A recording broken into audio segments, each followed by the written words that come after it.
சமாதானம் எங்க தேடி கிடைக்க மாட்டேங்குது. சரகடிச்சு பார்த்தாச்சு, 2 பொண்ணை உசார் பண்ணி பார்த்தாச்சு, பணத்தை எல்லாத்தையும் செலவு பண்ணி பார்த்தாச்சு. ஆனா சமாதானம் தான் கிடைக்க மாட்டேங்குது. சமாதானத்தை பத்தி கூகுள் சர்ச் பண்ணி பார்த்துட்டான். இந்த நேரம் பார்த்தா டவரே கிடைக்காது. சமாதானத்தை தேடி போயிட வேண்டியதான்.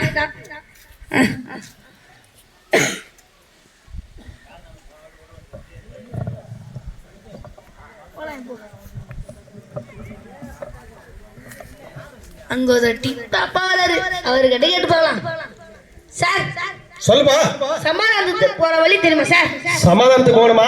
ஆமா சார். நான் காட்டுற வழி நீங்க காட்டுங்க சார் வழி. அப்படியே ஸ்ட்ரைட்டா போ. ஸ்ட்ரைட்டா போறேன். ரைட்ல கட் பண்ணி அப்படி ஒரு எங்க காணோம்? ஒருவேளை சொன்ன சீக்கிரத்துல கூட்டாரோ? ஐயோ கண்ணு தெரியாதா? இதை தெரியாம நான் இம்மா நேரம் அழிஞ்சிருந்தேனே. ஐயோ இப்போ யாராச்சும் வராங்கன்னு கூட தெரியலையே. யாராச்சும் வராங்கன்னு கூட தெரியலையா? அவங்க ஒரு அக்கா வராங்க. அக்கா வாட்ட சட்டமாக்குறாங்க. மாஸ்டரோட தங்கச்சி நினைக்கிறேன். ஒரு குத்துனால அப்புறம் மாடுவோம் போல. இவங்க கிட்ட பார்த்துட்டு கேட்கணும். சமாதானத்துக்கு போற வழி தெரியுமாக்கா?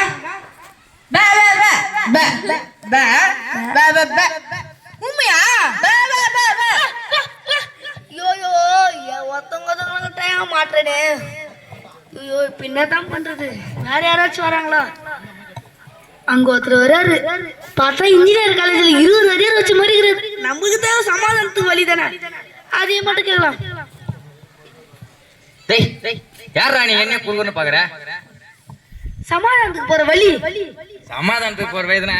இப்படி குந்துறேன் நேரா போ. ரைட் எடு. அங்க ஒரு கடை இருக்கும். அங்க நிறைய பேர் கூட்டமா இருப்பாங்க. ஏன்னா அது ரேஷன் கடை. அப்படியே பீசாங்க திரும்பினீங்கன்னா அங்க பாத்து போ. ஏன்னா அங்க கன் இருக்குது. அப்படியே சோதா திரும்பி பண்ணா அங்கதான் நீ கேட்ட சம்சா கடை இருக்குது.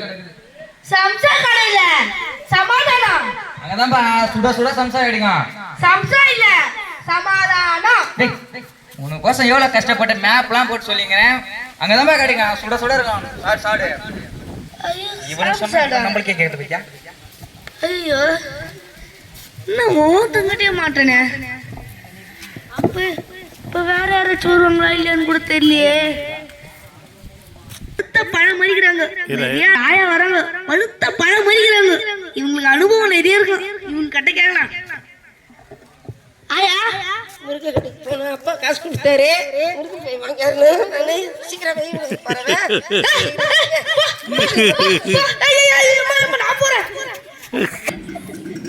ஐயோ பைத்தியமா?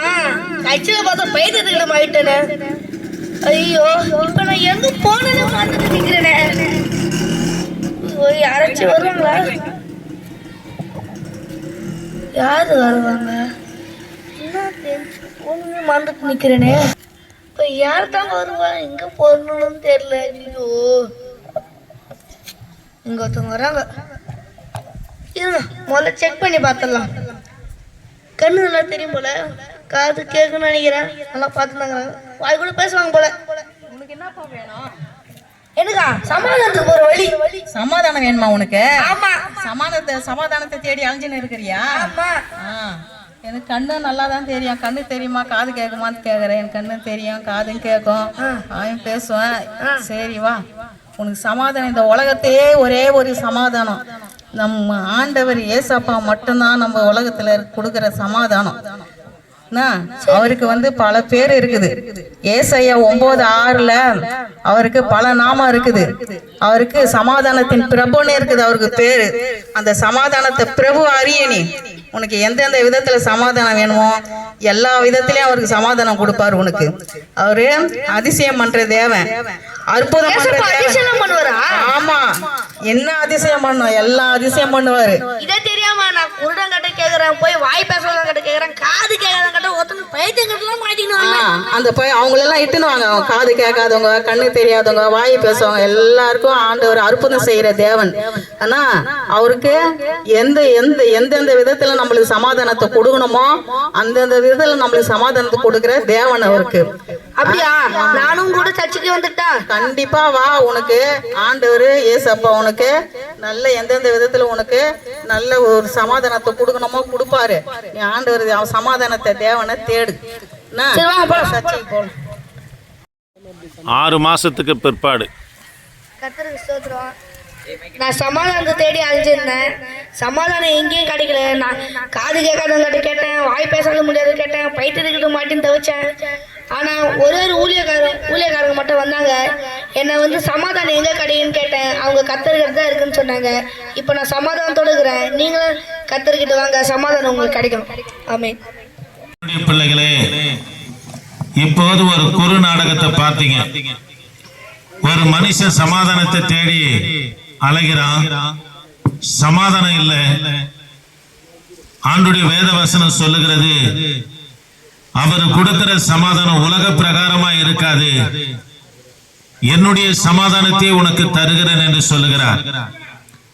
இந்த வார்த்தை கேட்கிற எனக்கு அன்பான தேவனுடைய பிள்ளைகளே, ஒரு நாட்களிலே சமாதானம் இல்லாம பிள்ளைகள் பலவீனத்து நிமித்தமாய் மரணத்தை தேடின என்ன என் தேவனாகிய கர்த்தர் பிள்ளைக்கு சுகம் கொடுத்து சமாதானத்தை கொடுத்தார்.